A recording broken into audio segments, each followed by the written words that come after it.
Hi there, this is Lou and John. This Hi. is our series of videos, Heart to Heart. If you're new to the site, then you'll quickly find out this is not scripted. This is us being ourselves. Yeah. We Yeah. want you to be real with us. We want to be real with you. And we're talking about very important subject that's come up a lot in your one-to-ones, aren't they? Detachment. Yeah.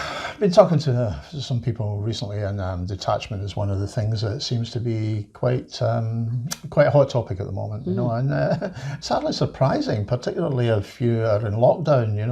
That makes it that wee bit more difficult. Some people believe that detachment is kind of makes you cold. It's sort of hardening your heart, and it's not that at all. It's not that at all. It's about trying to get on with your life, and including the drinker when the drinker is sober, but sort of not being led by the drinker when the drinker is drinking. Now, again, as I say, that's not easy. But we was trying. Can I Sorry. say something here? Yes, of course. Because I think it is relevant. Detachment comes up in other arenas because I'm a counsellor. Yeah. And sometimes you start with anger.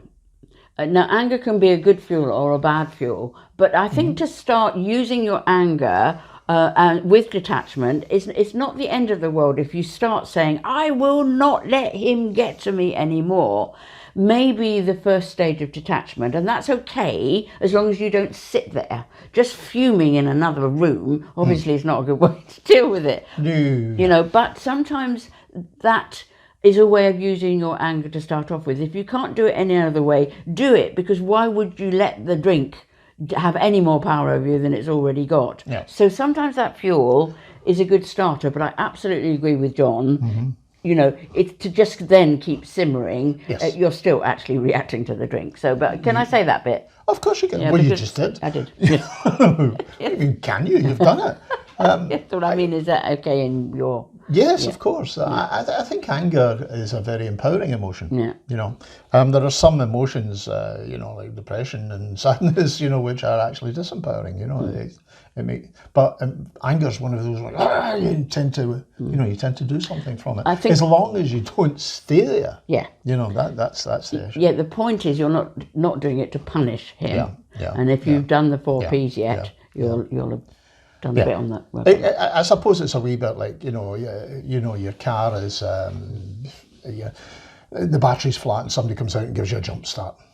Anger can be like that, but you then need to take the jump start away and and get on with it. Yeah, because you're not doing it to punish him, that's not what we're suggesting. Yeah. You're doing it to protect yourself. Yes. So detachment is actually quite important because one of the things that we talk about sometimes is about the dance. When you are with a drinker, there's a dance going on, and if your drinker is leading the dance, then it can get a bit chaotic. And you have to stop that. You have to stop letting the drinker lead the dance. What do you mean by leading the dance? Well, you are spending your time wondering where they are, what they're doing, how much they're drinking, how drunk they're going to be, so you're not getting on with your life. If the drinker is not there, your head's out there somewhere. It's not in here. Or if they are there, then you're, dancing around, wondering what's going to happen next, what they're going to say, what they're going to ask for, how they're going to be. So your life really is revolving around the drinker.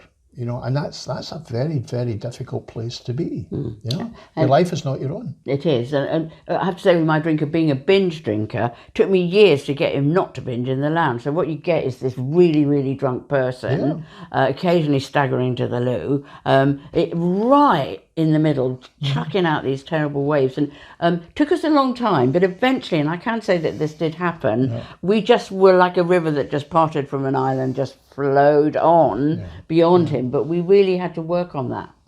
We had to get some strategies going. So a lot of the stuff that's in the program, the very first one is all about stop doing certain things, and then there's the 4 P's, where you don't get into the bottle hunt, where you're wondering, you know, where is the alcohol? Where is it coming from? How much, you know, and the old cliche going in and marking the bottle, you know, has he or she been drinking out of this bottle? You know, so stop doing that and try and look after yourself, because that's what really detachment is about. It's about looking after yourself. It's about empowering yourself. It's about leading your life, you know, where the drinker could be part of it when they're sober, but, you know, are less part of it when they're drinking. Yeah, I do get. That's what it's about. I do get with the drinking, because I'm a drink hunter. I was a bottle hunter. Yeah. Extraordinaire. Bottle hunter extraordinaire.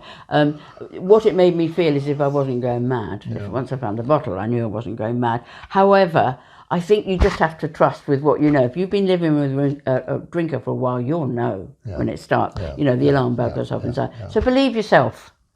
Say, okay, and I actually said it to my husband, you know, if you look like you're drinking, I'm just going to assume you are drinking. If you look like you're drinking, you smell like you're drinking, you know, you walk like you're drinking, you know. And if I occasionally get it wrong, I'm afraid you brought it on yourself. Yeah, I mean, I was a great one for going, who, me? Yeah. Drinking? Yeah. No, and the fumes, you know, you could smell it a mile away, you know. Me drinking? Yeah, my wife sort of looked out the window and could see me coming up the path, you know, and she knew I'd been drinking. Yeah.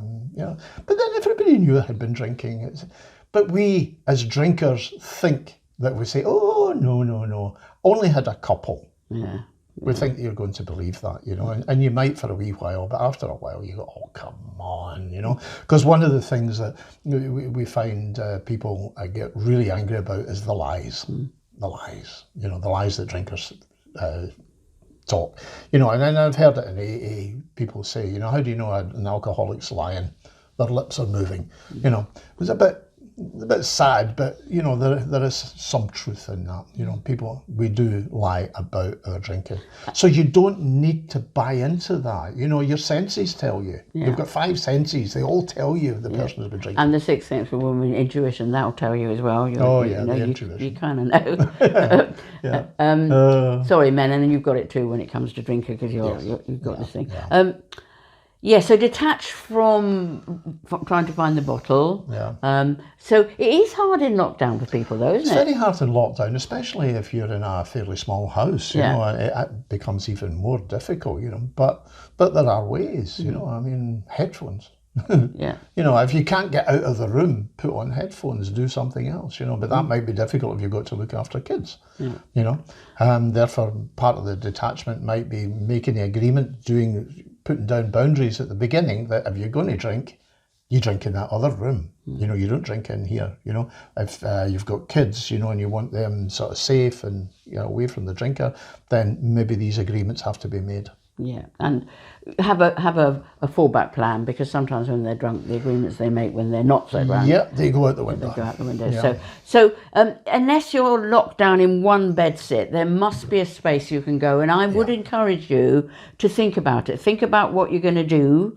It might be when they binge a bit more, or it might be that the drinker is worse towards the end of the day. So have a plan where you will go somewhere else, do stuff with your kids. The moment it begins to get bad, or with the binge drinker it begins to build up, find a world that you build that is not his or her drinking world. We talk a lot in the programme and in various videos about things that you can do. Unfortunately, again, with the lockdown, that becomes that bit more difficult. But with a bit of imagination, maybe you can sort of, you know, create the new world. You can create the new beach, the new gym, you know, the new walk by the river, you know what I mean? You can find things. If you look online, there's lots of people who are being very inventive at this time, not necessarily because they're living with drinkers, but because they're living with boredom, you know, and finding things to do. And again, with kids, it makes it that bit more difficult again. I used to kind of have a special kind of binge drinking treat for my kids, so that we'd go, I'd often save up and buy them a game at that particular time, took them out to where they like to, you know, the Kentucky and all this kind of stuff that kids seem to love, you know, so that they began to associate that with them having something nice. Now you need to watch that, and then because you get heavily into compensation, which we have to watch later, but really this is about getting through at the moment, isn't it? We're not going to be locked down forever. One of the things I do suggest is one of the escapes is to go into the forum. You know, go into the forum where this video is and talk to other people in the forum.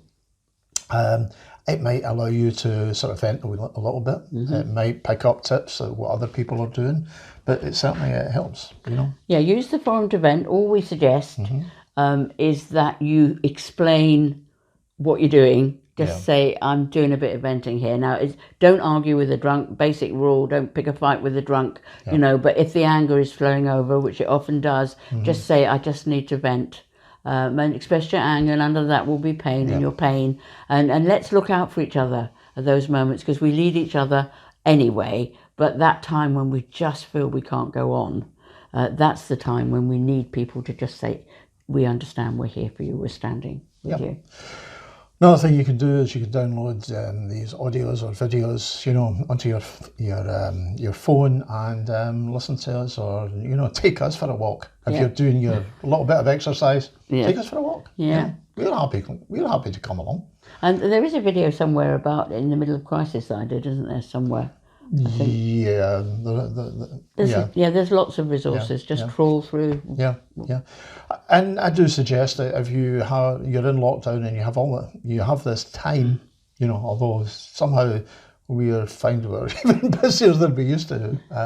But if you have time, then this is a good opportunity to go through the program. Yeah. You know. I think one of the things that we can do is we can see this as a kind of sentence, or we can see it as an opportunity. And I think a lot of people are beginning to see this as an opportunity to do something different, to change their lives, so that we come out of this virus changed, rather than, you know, having pressed the pause button and just waiting. You know, wait for life to resume as normal. You know, we don't really want that. You know, we don't really want that. We want something different. So use this opportunity to get into the program and get into the forum and make new friends online.